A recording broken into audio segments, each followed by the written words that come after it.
Hi, this is the first video in our series of war games, where we will examine the fundamentals we are learning from war science to the applicability in various war scenarios.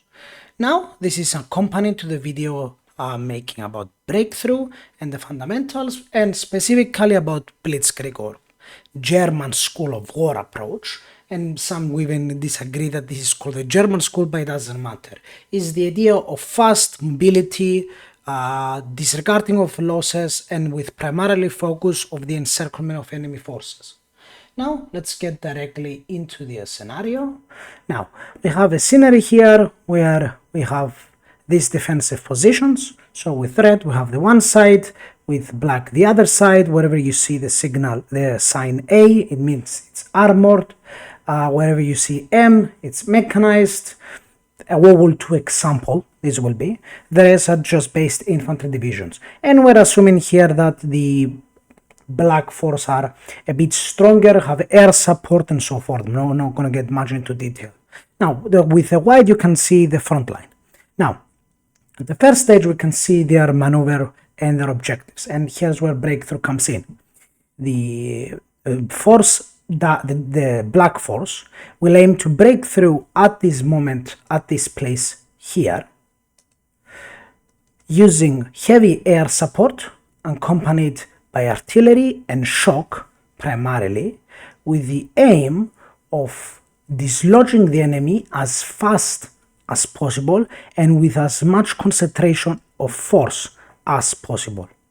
And we assume they have good firepower, and we also assume that they have better reconnaissance than the enemy.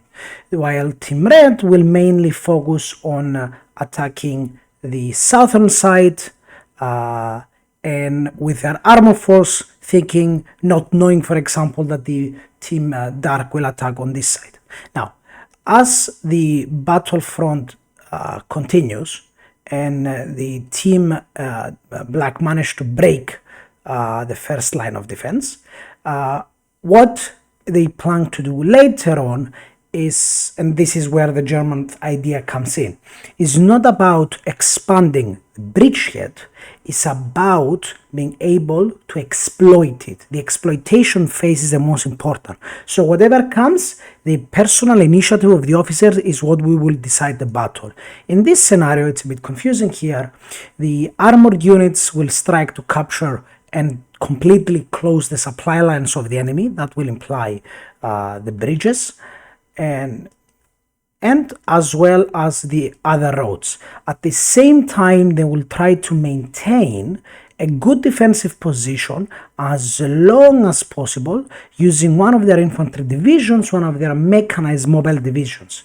The idea of a mechanized division in defense is that, if it has to cover a wide territory, it allows the other unit to move in this case it knows an infantry unit, to counterattack. So once the breakthrough is achieved, you expect the enemies to counterattack, you let them get out of their entrenchments, and then you engage them in open battle with your mechanized ability. You eliminate them, then you establish a defensive position and you wait. And this thing has to hold as much as possible. While at the rest of the front, what we see is that the Team Red has not managed to break their line, but they're continuing the assault. A problem we actually see quite a lot of times, that if your initial attack doesn't work, sometimes do not reinforce failure. Like reinforcing failure is one of the worst things you can do. But in this case, the R symbolizes the reserve units. Maybe their R team doesn't understand the extent of the enemy, and because they know that they have quite a lot of reserves in the city, they are confident, for example, that they might be able to maintain them as long as their units will be able to penetrate through or in the south here. At the same time, though, as I mentioned prior, the mechanized forces of the black team moved in to reinforce the defense. And as the scenario progresses, we reach to a point where the front line looks like this. So as I have explained, so the black team has managed to break through, and you have to understand this moment that the forces here that the breakthrough has encountered here are quite heavily demoralized, so their organization is vastly lower, so they are very confused. Also, there is a huge shadow of war, so they don't really know what is happening in the area here. Things are really confusing. What they know is that the line has broken and they have to deal with it, but they don't know the extent. And this is the concept of initiative that plays a very important role in the German School of War. Now, at this point, the team Red is a bit confused what is happening, so it's removing some of its pre-existing defensive forces into a reserve position here to see how they will deal with it. They will launch counterattacks here with the aim to break, but as we mentioned prior, the forces on the right here are heavily weaker, so the darker forces, the black team will be able to maintain their defensive positions since they're being attacked by generally weak infantry units, and also we're assuming they have air superiority, and since they have captured that area, they have entrenched themselves, so they are the defendants. As we know, the defendants have all of the advantages, while they're still trying to maintain a defensive line on the south. Again, in this scenario, the red team might believe that they are really close to breaking the enemy defenses of the red team, and let's assume that they are, so they are continuing the assault, so to encircle the encirclement. The red team in this scenario tries to move as many forces as it possibly can to the right here to reinforce these defensive positions as for them to establish their complete encirclement. And with the arrows we see the aim of the complete encirclement. And if we move a bit forward, we will see exactly that. In this situation, they managed to completely cut off the enemy lines.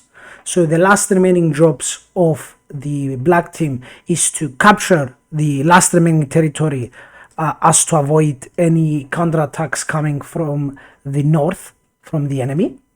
And at the same time, and that's the concept of initiative, they have to immediately launch a counterattack to the south to actually enclose the encirclement.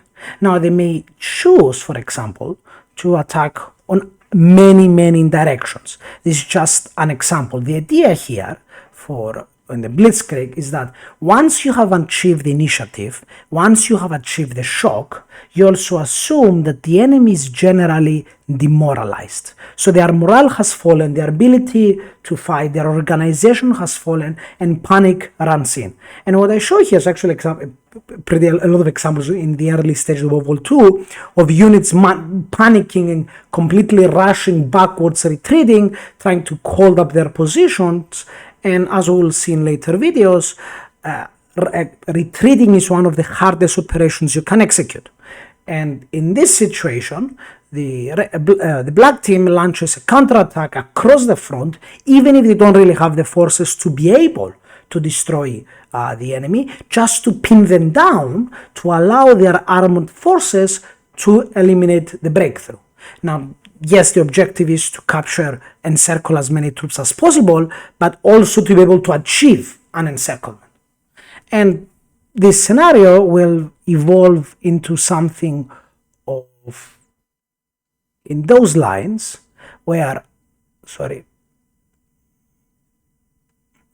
the black team has managed to encircle the troops within the city, and again, as I mentioned prior, these troops are now heavily demoralized, so their ability to be able to actually fight is vastly reduced. The morale of the black team is much higher, so their combat effectiveness is higher, even if they have suffered much greater losses, and now they even have a much higher concentration of force. The idea of this scenario is the importance of taking the advantage of the exploitation phase, and as you manage to exploit the position, initiative, speed, and movement is of the essence. In this scenario here, we see that the black team may have lost this area here that they captured initially, but it doesn't matter as long as they're holding the breaches and the locker points the enemy cannot escape. And both of these points are very heavily defensible. So the idea is to be able to adapt, break, take advantage, shock, and demoralize the enemy. That's the concept of this group. In other videos, we will see failed examples of such breakthrough and how they developed, but to understand this type of attacking is generally very high risk, because whenever you concentrate on a specific force, you have the disadvantages of concentration of force. Many people talk about the advantages of concentration of force, but many people tend to ignore the disadvantages of force.